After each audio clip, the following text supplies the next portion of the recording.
Welcome. The purpose of this video is to show you how to use a tabular or metric key to identify an unknown filamentous foliar pathogen, such as a fungus, oomycete, or alga. Though the key was developed for Guam, its application is worldwide. This video is a result of a joint effort of individuals from the University of Guam, Unit of Cooperative Extension and Outreach Program, the University of Georgia, College of Agriculture and Environmental Sciences Department of Plant Pathology, and the University of the Philippines, Diliman Institute of Biology. The project was supported by the Western Sustainable Agriculture Research and Education Program. This is the key that we will be using during the course of this video, which is supported by a glossary of terms. The key and glossary are intended to assist with diagnosis of unknown foliar pathogens. Links to the key and glossary can be found in the description of this video. To fully utilize the key, the following tools are recommended: a Hahn lens, a dissecting microscope, and a compound microscope, ideally with an ocular micrometer.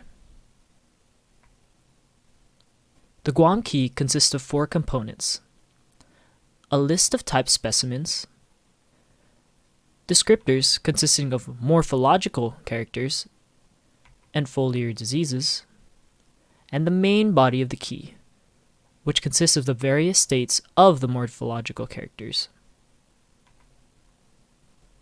At the top of the key is a list of 18 type specimen. The term type specimen is defined in the glossary as groups of organisms with morphological and developmental similarities. One of the specimens is a pathogenic alga. 3 are oomycetes, and the rest are fungi.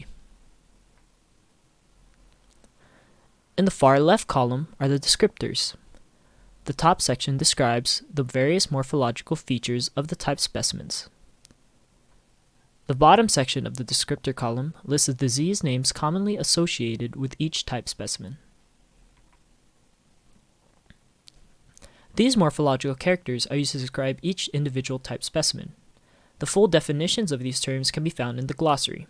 The definitions are designed for use with the key and are not intended for use as an authoritative definition. Here are some examples of the various states of these morphological characters. Spore shape is either globose, oblong, or slender. Spore shade is either light or dark, and a fruiting body is either open, closed, or absent. The lower half of the column is a list of foliar diseases. In this key, a foliar disease is a term used to classify plant diseases based on symptoms and/or an associated pathogen. For example, the foliar disease anthracnose is commonly associated with the type specimen Colletotrichum. Some diseases, such as gray leaf spot, are associated with multiple type specimens: Alternaria, Cercospora, Pestalozia.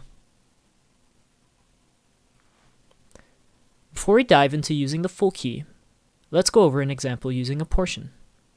First, if the diagnostician knew that the spore formation they had was single or mainly single, then they would know that it could be Alternaria or Ascochyta, whereas if it was a chain, it could be Albugo.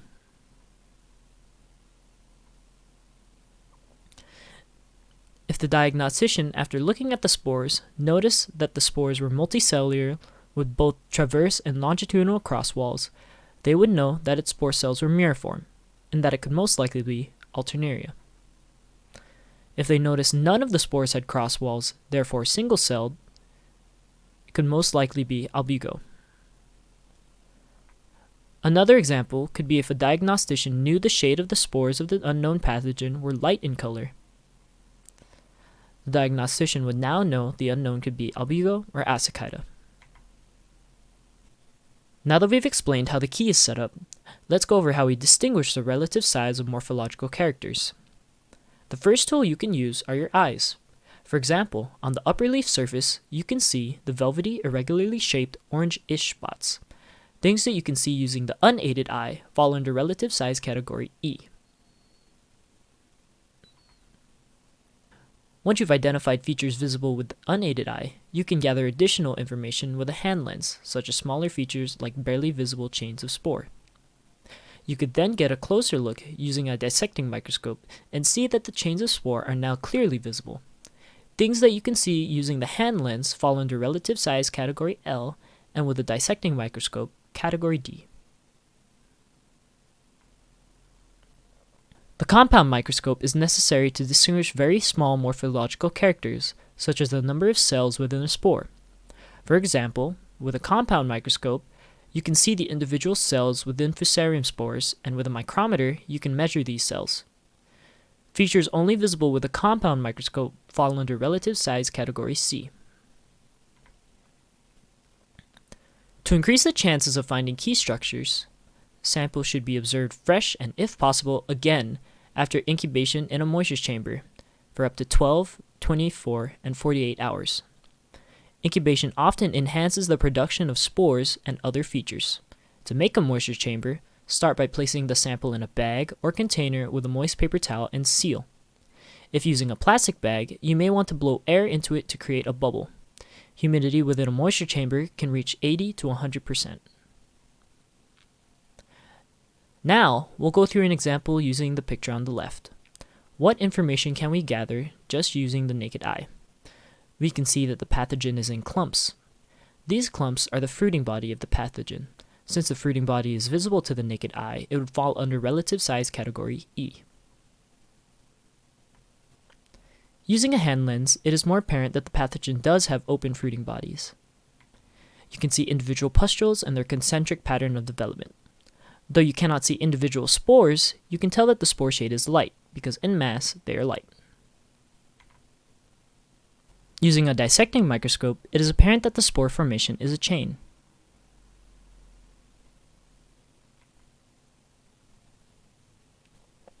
And using a compound microscope, we can see that the spores are globose in shape and are single-celled with no cross-walls, which is indicated by 1 in the spore cells row. Using an ocular micrometer, we would then measure the single spores we've identified. In this example, the width of the spores are roughly 15 microns and the length is roughly 20 microns. Going through the spore dimension row, we can see that these type specimens have the closest dimensions.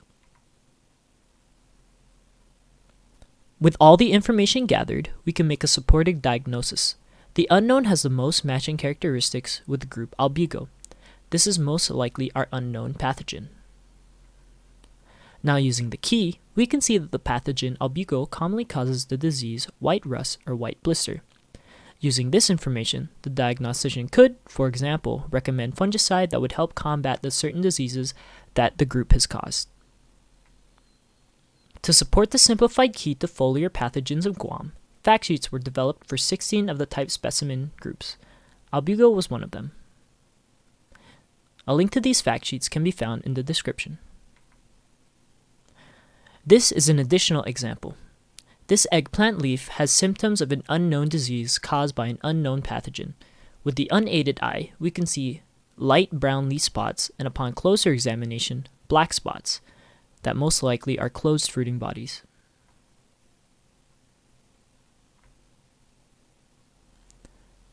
With a hand lens, it's clear that the dots are closed fruiting bodies.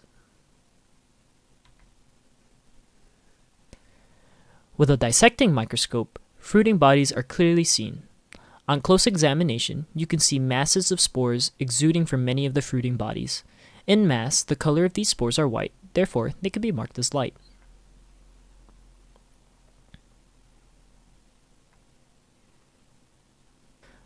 Under a compound scope, you can see that the spores are single-celled and not connected in chains. You can also see two types of spores. One is a short spore, which is mainly oblong, and the other is slender. In this example, the dimensions of the short spore are roughly 2 to 3 microns wide and 5 to 8 microns long.